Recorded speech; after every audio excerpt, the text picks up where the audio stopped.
TC తీసుకుని వెళ్ళిపోవాలనుకుంటున్నానండి. సార్తో మాట్లాడాలి అంది. ఆమె గొంతులో ఆవేదన తెలుస్తుంది తమన్కి. ఏమైంది? ఎందుకు వెళ్ళిపోవాలనుకుంటున్నారు? ఇక్కడ మీకు నచ్చలేదా అని అడిగాడు. సాయితో తనేం మాట్లాడిందో తెలియాలని. ఇక్కడ లో క్లాస్ పీపుల్ చదువుకోలేరని అర్థమైంది. అందుకే వెళ్ళిపోతున్నాను. సాయి ఆమెను అవమానించాడా అనే సందేహం వచ్చింది. అంతలోనే మీ పేరు అని అడిగాడు. నేనే వెళ్ళిపోతుంటే ఇక నా పేరు తెలుసుకుని ఏం చేస్తారు మీరు? అంది నిర్లక్ష్యంగా. అది కాదండి, ఇక్కడ మీకు ఏదైనా ప్రాబ్లం ఉంటే నేను సాల్వ్ చేస్తాను. ఇక్కడ సార్లు అందరితో నాకు బాగా పరిచయం ఉంది అన్నాడు సాయిని దృష్టిలో పెట్టుకొని. సాల్వ్ చేసే సమస్య కాదండి నాది, ముగించేసే సమస్య అది అంటూ మాట్లాడుతున్న తమన్ని చూసి చాలా థ్యాంక్స్ అండి, అడగగానే హెల్ప్ చేశారు అనేసి ఒడివడిగా ప్రిన్సిపల్ రూమ్కి వెళ్ళిపోయింది శైలు. తమన్ వెళ్తున్న శైలుని చూసి బాధపడి అంతలోనే సాయి గుర్తొచ్చి వెళ్ళాడు అతని దగ్గరకు. ఏమైందిరా నీకు? రూమ్లోకి వస్తూ ఎదురుగా చైర్లో కూర్చొని ఉన్న సాయిని చూసి కోపంగా అడుగుతాడు తమన్. నాకేమైంది? ప్రిన్సిపాల్తో మాట్లాడుతున్న శైలుని మానిటర్ నుంచి అబ్జర్వ్ చేస్తూ తమన్ని చూడకుండానే చెప్తాడు సాయి. ఆ అమ్మాయిని ఏమన్నావు? తను టీసీ తీసుకుని వెళ్ళిపోతానంది. ప్రిన్సిపల్ సార్ ఎక్కడుంటారు అని ఏడుస్తూ అడిగింది. అసలు నువ్వు ఒక అమ్మాయితో అంత క్లోజ్గా మాట్లాడటం ఏంటి? వాళ్ళని చూస్తేనే అంత ఎత్తున ఎగురుతావు. మరి ఈ అమ్మాయి విషయంలో ఎందుకు అలా బిహేవ్ చేస్తున్నావు సాయి? తనకు నీకు ఏంటి సంబంధం? అసలు ఆ అమ్మాయి నీతో పాటు చూడటం ఇదే మొదటిసారి. నాకు తెలియకుండా ఆ అమ్మాయి ఎప్పుడు పరిచయం అయ్యింది నీకు? తన మీద ఎందుకు నీకు అంత కోపం? అంటూ ప్రశ్నల వర్షం కురిపించాడు. అది నా ఈగోని టచ్ చేసింది. నన్ను రోడ్డు మీద నానా మాటలు అంది. నన్ను చూడటానికే భయపడతారు కాలేజీలో, అలాంటిది అదంతా పొగరుగా మాట్లాడింది. అందుకే తన మీద కోపం సీరియస్గా అంటున్న సాయిని చూస్తూ అసలు ఏమైంది సాయి అని అడుగుతాడు. రోడ్డు దగ్గర జరిగింది చెప్తాడు సాయి. అంతా వింటున్న తమన్ ఇందులో తన తప్పు 1% కూడా లేదు సాయి అంటాడు. వాట్? అది అన్నేసి మాటలు అంటే తప్పు లేదంటావేంటి? కోపంగా అరుస్తూ ఉంటాడు. మరి నువ్వు తనని కూడా ఇన్సల్ట్ చేసి మాట్లాడావు కదా, ఇందులో నీ తప్పు కూడా ఉంది. అది కనబడటం లేదా నీకు? సూటిగా చెప్తాడు. నాన్సెన్స్, నాతో దానికి కంపారిజన్ ఏంటి? ఇలాంటి మిడిల్ క్లాస్ అమ్మాయిలకి అంత పొగరు ఉంటే టాప్ బిజినెస్ మ్యాన్ని నాకెంత బలుపు ఉండాలి? అందుకే నాకు ఫేవర్గా వచ్చిన అవకాశాన్ని వదులుకోకూడదని కాలేజీలో దాన్ని అంతు చూడాలని ఫిక్స్ అయ్యా, పొగరుగా అంటాడు సాయి. చూడు సాయి, ఇప్పటి వరకు నువ్వు అమ్మాయిలను చులకనగా చేసి మాట్లాడినా ఊరుకున్నాను. కానీ ఇలా నా కళ్ళ ముందు ఒక అమ్మాయిని ఇబ్బంది పెడతానంటే మాత్రం చూస్తూ నేను ఊరుకోను. నిక్కచ్చిగా అంటాడు తమన్. అంటే ఏంటి నువ్వు అనేది? చైర్లోంచి లేచి తమన్ ముందుకు వస్తూ నొసలు ముడేసి చూస్తూ అడుగుతాడు Sai.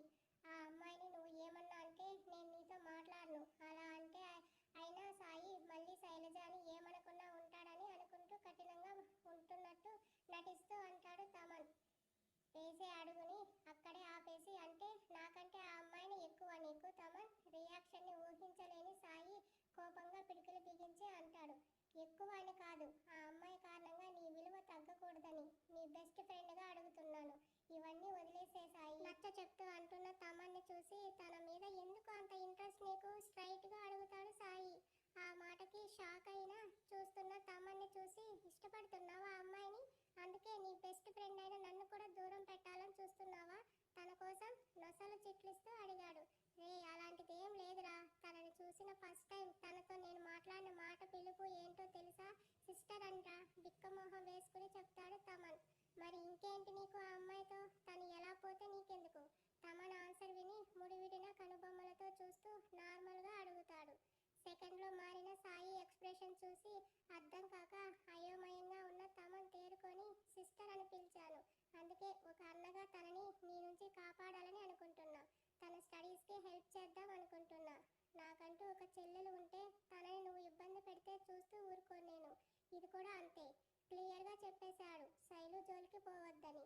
Get lost my room అరిచాడు సాయి గట్టిగా. నిలుక్కుపోయాడు తమన్. ఎవరో ముక్కు మోహం తెలియని దానికోసం చిన్నప్పటి నుంచి ఉన్న మన ఫ్రెండ్షిప్నే వద్దనుకుంటున్నావు నువ్వు. అలా అయితే నువ్వు కూడా నాకు అవసరం లేదు. ఇవాల్టి నుంచి నీతో నాకు అనవసరం. గెట్ అవుట్ విసుగ్గా చెప్పేసి పక్కనే ఉన్న విండో నుంచి బయటకు చూస్తూ తన యాంగర్ని కంట్రోల్ చేస్తాడు సాయి. కళ్ళ నీళ్ళు వచ్చేస్తాయి తమనికి. తొందరపడి వాడిని అనేశానా? సాయి క్యారెక్టర్ గురించి తెలిసి కూడా నోరు జారానేమోనని బాధగా అనుకుంటాడు. సాయి పిలిచాడు బాధతో. Get out. ఇంకో సెకండ్ నువ్వు ఇక్కడ ఉంటే నీకు కనపడినంత దూరంగా వెళ్తా.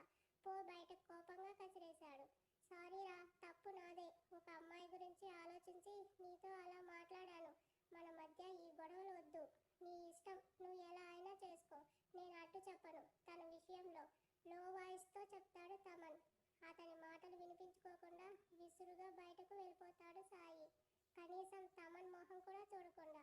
చాలా బాధేస్తుంది తమన్కు సాయి తనని అవాయిడ్ చేసేసరికి. ఇక ఎంత చెప్పినా అతను వినడని తెలిసి శైలజ గురించి ఆలోచిస్తూ ఇంకో పక్క సాయి గురించి బాధపడుతూ క్లాస్కి వెళ్తాడు తమన్. ప్రిన్సిపాల్ ఉన్న రూమ్ దగ్గరకు వస్తుంది శైలజ. ఆయన అక్కడే ఉన్న సోఫాలో కూర్చొని కాలేజ్ వర్క్ చేస్తుంటాడు. ఎక్స్క్యూజ్ మీ సార్, లోపలికి రావచ్చా అంటూ రిక్వెస్ట్గా అడుగుతుంది. ఎస్ కమిన్ అంటున్న సార్ వాయిస్ విని వెంటనే లోపలికి వచ్చి ఆయనకు ఎదురుగా నిలబడుతుంది. వాట్స్ యువర్ ప్రాబ్లం శైలజ, సూటిగా అడిగాడు. సార్, నన్ను మీ కాలేజ్ చైర్మన్ గారు అబ్బాయి ఇన్సల్ట్ చేసి మాట్లాడుతూ బెదిరిస్తున్నాడు. నన్ను చదువుకోనివ్వను అంటూ చెప్తుంది అంతే సూటిగా. ఆయన ఆశ్చర్యంగా చూస్తూ, చూడు శైలజ, సాయి కాలేజ్ చైర్మన్ గారి అబ్బాయి మాత్రమే కాదు, ఈ కాలేజ్ టాపర్ కూడా. అండ్ ఇంకో విషయం, అతను అమ్మాయిల విషయంలో అస్సలు ఎంటర్ అవ్వడు. నేను 5 ఇయర్స్గా ఇక్కడ ప్రిన్సిపల్గా వర్క్ చేస్తున్నాను. అతని క్యారెక్టర్ ఏంటనేది నాకు బాగా తెలుసు. అలాంటిది నువ్వు అతని మీద ఇలాంటి కంప్లైంట్ ఇస్తే నమ్మమంటావా? సీరియస్గా అడిగాడు ఆయన. అంటే ఏంటి సార్? ఒక అమ్మాయి తనకు తానుగా ఇలాంటి వాటిలో ఇరుక్కోవాలని అనుకోదు. అది కూడా నాలాంటి స్కాలర్షిప్ స్టూడెంట్గా వచ్చిన అమ్మాయి అసలే అనుకోదు. కానీ అతను నాకు వార్నింగ్ ఇచ్చాడు పిలిచి మరి. ఇది కూడా మీ రూమ్లోనే. కావాలంటే ఒక్కసారి మీరు సీసీటీవీ ఫుటేజ్ చూడండి అంది ధీమాగా. ఆ మాటకు ప్రిన్సిపల్ గారు ఆ రూమ్ ఫుటేజ్ను ఓపెన్ చేసి చూస్తాడు. అస్సలు శైలజ రూమ్కి వచ్చినట్టు కూడా కనబడదు. అదే ఫుటేజ్ ఆమెకు కూడా చూపిస్తూ, చూడు, అసలు నువ్వు ఆ రూమ్కి వెళ్ళినట్టు కూడా ఆధారాలు లేవు. మరి నువ్వు చెప్పింది ఎలా నమ్మమంటావు? షాక్లో ఉన్న శైలజని చూసి అడుగుతాడు ప్రిన్సిపాల్. లేదు సార్, ఇదంతా అబద్ధం. ఇప్పటి వరకు నాతో మాట్లాడుతూ ఉన్నాడు అతను. కానీ ఇక్కడ అస్సలు ఏం లేనట్టు చూపిస్తుంది అంటూ నిర్ఘాంత పోయి చూస్తున్న శైలజ అదే షాక్తో అంటుంది. ప్రిన్సిపాల్ ఆమెను చూసి, చూడు శైలజ, నీకు ఇక్కడ జాయిన్ అయినప్పుడే చెప్పాను, ఇది వీధి చివరి సందుల్లో ఉండే కాలేజ్ కాదని.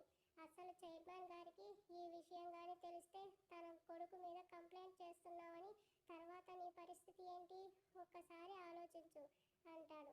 భయంతో బిగుసుకుపోతున్న శైలజకి తన ఫ్రెండ్ తనతో చెప్పిన మాటలు గుర్తుకు వస్తాయి. వాళ్ళు చాలా డేంజరస్ మనుషులని. అంతే, దాంతోనే ఆ భయం ఇంకా పీక్స్కి చేరి అరచేతుల్లో చెమటలు పడతాయి తనకి. ఆమె టెన్షన్ని చూస్తున్న ప్రిన్సిపాల్, చూడు శైలజ, కాలేజీలో అమ్మాయిల అబ్బాయిల మధ్య చిన్న చిన్న గొడవలు సర్వసాధారణం. అంత మాత్రానికే కంప్లైంట్ అంటూ మా దాకా రాకూడదు. మీలో మీరే సర్దుకుపోవాలి. అంతేగాని ఆ ఇంపాక్ట్ మీ స్టడీస్పై పడేలా చేసుకుంటే లైఫ్ వేస్ట్ అవుతుంది. ఒక గురువుగా చెప్తున్నా, అతని జోలికి నువ్వు వెళ్లకుండా ఓన్లీ నీ స్టడీస్ మీద మాత్రమే కాన్సన్ట్రేషన్ చేస్తే ఇంత దూరం వచ్చి చదువుకుంటున్న నీ చదువుకి అర్థం ఉంటుంది. మిగతా విషయాలన్నీ లైట్గా తీసుకో. ఇక్కడ ఇవన్నీ కామన్, అవన్నీ దాటుకుని ముందుకు వెళ్ళాలి అంటూ ఆమెకు అర్థమయ్యేలాగా వివరంగా చెప్తాడు ప్రిన్సిపల్ సార్. ఆమెకు అర్థమయ్యే విధంగా చెప్తాడు ప్రిన్సిపల్. ఆలోచిస్తుంది శైలజ. ఇక్కడ ఇలాంటివి కామన్, అది కూడా ఇలాంటి పెద్ద కాలేజీలో మరీ కామన్ అండ్ సింపుల్ విషయంగా చూస్తారు ఏదైనా. అతని గురించి నా చదువు నేనెందుకు వదులుకోవాలి? ఒక్క 4 ఇయర్స్ కళ్ళు మూసుకుంటే నా చదువుకి ఒక అర్థం ఉంటుంది. నా చెల్లెల్ని తమ్ముడిని బాగా చూసుకునే పొజిషన్కి వస్తాను. అతను ఏమైనా అంటే పట్టించుకోకుండా ఉంటే కొన్ని రోజులకు వాడే సైలెంట్ అయిపోతాడు అని మనసులో అనుకుంటుంది శైలజ.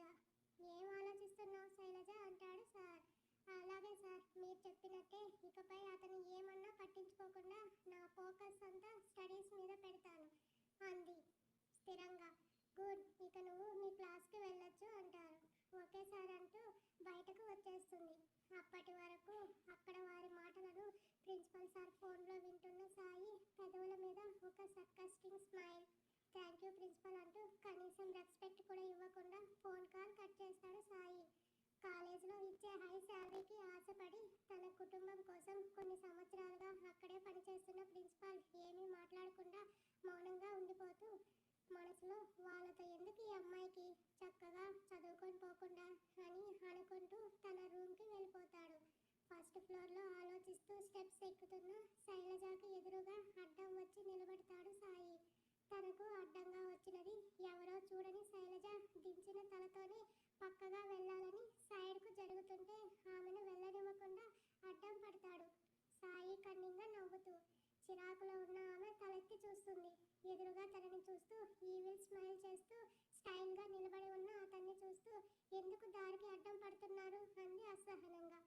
అతను ఒక్కో మెట్టు దిగుతూ చూసావా, నిన్ను ఈ కాంపౌండ్ గేట్ కూడా దాటనివ్వకుండా చేశాను అంటాడు పొగరుగా.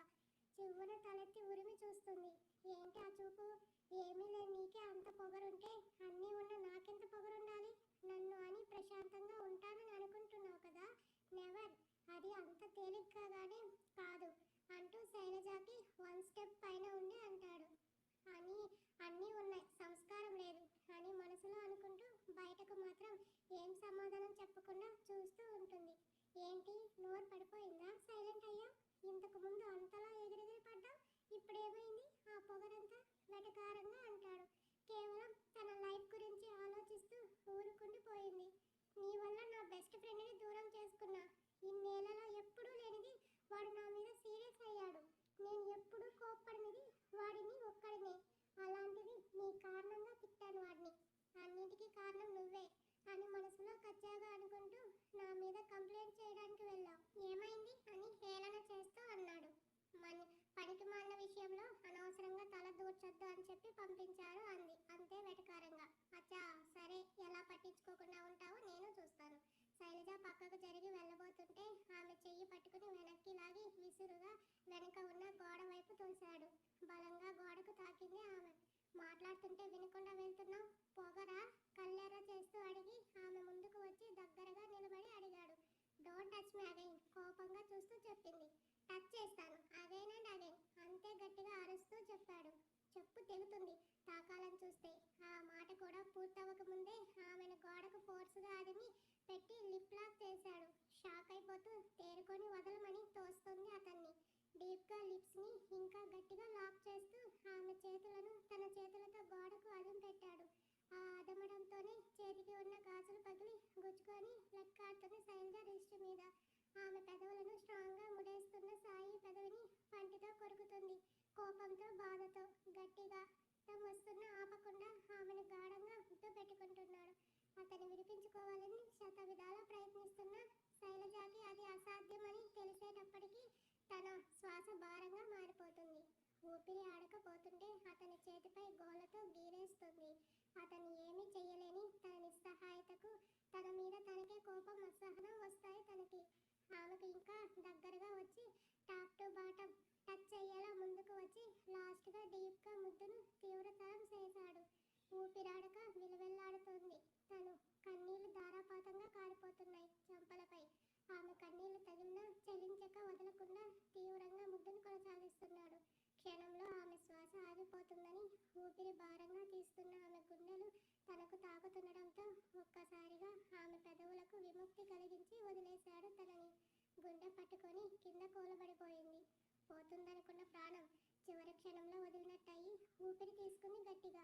చెమటలు పట్టేశాయి ఫేస్ అంతా. ఒళ్ళంతా చల్లబడిపోతుంది. ఒక్కసారిగా కూర్చున్న ఆమెను చూస్తూ ఇప్పుడు కొట్టు చూద్దాం అన్నాడు అదే పొగరుతో. నిప్పు కణికల్లా మారాయి ఆమె కళ్ళు. పైకి లేచి అతని చెంప చెల్లు మనిపించాలని చేతిని పైకెత్తింది కోపంగా. ఎత్తిన చేతిని పట్టుకున్నాడు. ఆమె చేతిని అలాగే పట్టుకుని వెనక్కి మడిచి తనను దగ్గరకు లాక్కుని ఆమె కళ్ళలోకి సూటిగా చూస్తూ నోరు జారబోతుంటేనే ముద్దుతో ఆగా. అదే చెయ్యి చేసుకోవాలనుకుంటే ముద్దుతో ఆగను కోపంగా చెప్తూ ఆమె చేతిని ప్రెస్ చేశాడు గట్టిగా. చేతి నొప్పికి అతను అన్న మాటలకు భయంతో బాధతో కళ్ళ నీళ్లు వచ్చాయి ఆమెకి. ఆమె కళ్ళతోనే వదిలేయమన్నట్టు దీనంగా చూస్తూ తల దించేసింది. ఆమె చూపులో వచ్చిన మార్పుకి చేతిని వదిలి దూరం జరిగి ఆ భయాన్ని అలాగే మెయింటైన్ చేయి. కాదని పొగరు ప్రదర్శిస్తే అంటూ ఆమె గడ్డం పట్టి పైకని నీ జీవితం మీద పడే మచ్చను జన్మలో జరుపుకోలేవు. వార్నింగ్ ఇచ్చి ఇంకోసారి ఆమెను చూస్తూ తన క్లాస్కి వెళ్ళిపోయాడు సాయి. అతను వెళ్ళిన మరుక్షణం పరిగెడుతూ వాష్రూమ్ సైడ్ వెళ్ళి లోపలికి వచ్చి డోర్ వేసుకుని గోడకు జారపడిపోతూ మొహాన్ని చేతుల్లో పెట్టుకుని గుక్కపట్టి ఏడ్చింది. ఆమె నమ్మిన ఆత్మాభిమానం ఈ రోజు తన నుంచి ఎవరో లాగేసుకున్నట్టు అనిపించింది. మెదడు అంతా మొద్దుబారిపోయి అప్పటి వరకు ఉన్న ధైర్యం తెగింపు కాస్త సాయి బెదిరింపులకి మెల్లిగా మెల్లిగా సన్నగిల్లుతున్నాయి. కన్నీళ్ళు ఇంకిపోయేదాకా అలాగే ఏడుస్తూ కూర్చుంది. అతన్ని చంపేయాలన్నంత కోపం వస్తున్నా ఏమీ చేయలేని తన నిస్సహాయతకు తన మీద తనకే అసహ్యం కలుగుతుంది. ఆలోచించింది. అతన్ని ఎదిరించి తన మీద తనకున్న మిగిలిన ఆ కాస్త నమ్మకాన్ని పోగొట్టుకొని బ్రతకలేక అతనికి ఎదురుగా వెళ్ళకూడదు అని నిశ్చయించుకుంది. కానీ ఎంత తనకు తానే ధైర్యం చెప్పుకుంటున్నా అతను చేసిన పని గుర్తు వస్తుంటే ఆవేశం కట్టలు తెంచుకొని వస్తుంది ఆమెకి. అంతే వేగంగా కన్నీళ్లు వస్తున్నాయి. లేచి ఫేస్ వాష్ చేసుకుంది. అతని పెదవుల స్పర్శ తన పెదవులపై ఇంకా తెలుస్తుంటే తన పెదాల్ని గట్టిగా రుద్ది మరీ కడుగుతుంది. ఎంతలా రుద్దిందంటే లేతగా డెలికేట్గా ఉండే పెదవుల నుండి చిట్లి రక్తం పైకి తేలేంత నొప్పి పుడుతున్నా ఆపకుండా గట్టిగా రుద్దుతూనే ఉంది. ఒక పక్క నొప్పి, ఇంకో పక్క బాధతో కన్నీళ్లు. అలా తన కోపం తన పెదవుల పైన తీర్చుకుంది. ఫలితంగా అవి ఎర్రగా వాచిపోయాయి. ఇంకోసారి ఫేస్ వాష్ చేసుకుని బయటకు వచ్చింది. లంచ్ టైం కావడంతో అందరూ క్యాంటీన్కి వెళ్ళారు. కొందరు ఫుడ్ కోసం సపరేట్ హాల్ ఉంటే అక్కడికి వెళ్ళి తింటారు. అందువల్ల క్లాస్ రూమ్లో ఎవరూ ఉండరు ఆ టైంలో. పై ఫ్లోర్లో ఉన్న సాయి తన క్లాస్మేట్స్తో కలిసి క్యాంటీన్కి వెళ్తూ కిందకి వచ్చేసరికి అప్పుడే క్లాస్లోకి వెళ్తున్న శైలజ కనపడింది. ఎర్రగా కందిపోయి ఉన్న ఆమె లిప్స్ బాగా ఉబ్బి కనబడుతుంటే నవ్వుకుంటూ వెళ్ళాడు. క్లాస్లోకి వచ్చిన శైలజకి అక్కడ ఎవరూ లేకపోవడంతో ఒంటరిగా ఏడవాలి అనుకున్నా, ఉండాలనుకున్న తనకు కాస్త ఏకాంతం దొరికినట్టుగా అనిపించి తన చేయి దగ్గరకు వచ్చి టేబుల్ మీద తల పెట్టుకుని కూర్చుంది. ఒంటరిగా ఆలోచిస్తున్న మనసులో ఏవేవో భయాలు. అందరూ ఇంతేనా అనే విరక్తితో కూడిన అసహ్యం. ఎంత వద్దనుకున్నా గుర్తొస్తున్న సంఘటనకు కనుపాపలు సంద్రంగా మారాయి మళ్ళీ. లంచ్ టైంలో శైలజని కలవడానికి తన క్లాస్కి వచ్చింది తన రూమ్మేట్ రేష్మ. శైలు ఒక్కటే ఒంటరిగా ముభావంగా కూర్చుని ఉండటం చూసి పరుగున ఆమె దగ్గరకు వచ్చి భుజం మీద చెయ్యి వేసి శైలు అని పిలిచింది కంగారుగా. రేష్మ పిలుపు విని చూసింది శైలజ. ఏడుస్తున్న ఆమెను చూసి గాబరా పడింది. ఆమె పక్కనే కూర్చొని ఏమైంది శైలు, ఎందుకు ఈ కన్నీళ్ళు, ఎవరైనా ఏమన్నా అన్నారా, ఏడిపించారా, తక్కువ చేసి మాట్లాడారా? తన కాలేజ్కి వచ్చిన ఫస్ట్లో అప్పుడు తోటి వారు తనకి అన్న మాటలు గుర్తొచ్చి శైలజను కూడా అలాగే అని ఉంటారని, అందుకేనేమో తను ఏడుస్తుందని అనుకుంటూ లాలనగా అడుగుతుంది రేష్మ. రేష్మ అంటూ కౌగిలించుకుంటూ ఏడుస్తుంది శైలజ. ఆమె తల నిమురుతూ ఏమైందిరా అంది లాలనగా. ఏం జరిగిందో చెప్పకుండా ఏడుస్తున్న శైలజను చూసి ఏం జరిగిందో చెప్పమని ఎంతసేపు అడిగినా చెప్పడం లేదు. ప్లీజ్ శైలు, ఇలా ఏడిస్తే ఎలా చెప్పు, భయమేస్తుంది నాకు. తన గుండెల్లో తల పెట్టుకుని ఏడుస్తున్న శైలజను చూసి బాధగా అంటుంది రేష్మ. నీ ఫ్రెండ్ని అడిగితే ఏం చెప్తుంది రేష్మ, ఏం జరిగిందో నన్ను అడుగు, నేను చెప్తా. డోర్ దగ్గర నిలబడి ఉన్న సాయి అన్నాడు. అతని వాయిస్కే భయపడి టక్కున ఏడుపు ఆపేసింది శైలజ. షాక్ అయింది రేష్మ. ఒక్కటి సాయి తనతో మాట్లాడటం, అది శైలు విషయంలో. శైలు సాయిని చూసి భయపడ్డం. సంవత్సరం కాలంగా ఒకే క్లాసులో ఉంటున్న తను ఎవరో తెలియదు సాయికి. అలాంటిది తనని పేరుతో సహా పిలిచాడు, అది కూడా కొత్తగా జాయిన్ అయిన శైలజ గురించి మాట్లాడుతూ. నడుస్తూ దగ్గరకు వస్తున్న సాయి అడుగుల సౌండ్కే శైలజలో భయం మొదలైంది. రేష్మ చేయి గట్టిగా పట్టుకుని ఆమె వెనకగా తల దాచుకుంది. శైలుని సాయిని మార్చి మార్చి చూస్తుంది రేష్మ ఆశ్చర్యంగా. రేష్మని దాటుకుని శైలజ ఎదురుగా ఉన్న బెంచ్ మీద కూర్చుని కాలు చైర్లో వేసి తను నీ ఫ్రెండ్నా చూపున శైలజ మీద నిలిపి క్వశ్చన్ రేష్మ అని అడిగాడు. అవును అంది రేష్మ. ఎలా తెలుసు? ఇద్దరి క్లాసెస్ వేరు కావడంతో అడిగాడు. ఒకే హాస్టల్లో ఉంటున్నాం చెప్పింది రేష్మ. నీ ఫ్రెండ్ నోరు చెయ్యి అదుపులో పెట్టుకోమని ఎవరితో ఎలా మాట్లాడాలో చెప్పు కాస్త, సూటిగా శైలజను చూస్తూ సీరియస్గా అన్నాడు. అతన్ని ఏం జరిగిందో అడగాలని ఉన్నా అడిగే ధైర్యం చేయలేక మౌనంగా ఉండిపోతూ అతను చెప్పింది వింటూ హూ అని మాత్రం అంది రేష్మ. శైలజ రేష్మ పొట్టను గట్టిగా పట్టుకొని కళ్ళు మూసుకుంది. అతన్ని చూడకూడదనో లేక చూడడం ఇష్టం లేకనో. ఇదిగో నీ ఫ్రెండ్కి ఇది ఇచ్చి లిప్స్కి అప్లై చేసుకోమని చెప్పు. కూలింగ్ లిప్ బామ్ రేష్మ చేతిలో పెట్టి శైలుని చూసి వెళ్ళిపోతాడు. రేష్మ చేతిలో ఉన్న దాన్ని చూసి షాక్ అవుతుంది. అస్సలు సాయి ఎందుకు లిప్ బామ్ ఇచ్చాడు, అది కూడా శైలుకి ఇవ్వమని? అవును ఇందాకేదో అన్నాడు ఏంటి అని ఆలోచిస్తూ శైలు నోరు చెయ్యి అదుపులో పెట్టుకుని ఉండమని నన్ను చెప్పమన్నాడు, తనకి అదే కదా అని అనుకుంటూ శైలు అతను వెళ్ళిపోయాడు అంది రేష్మ. అప్పటికి గాని భయం పోలేదు శైలజకి. రేష్మ కిందకి వంగి శైలు పెదాలను చూసింది. ఎర్రగా వాచిపోయి కనబడేసరికి అవాక్కై చూసింది.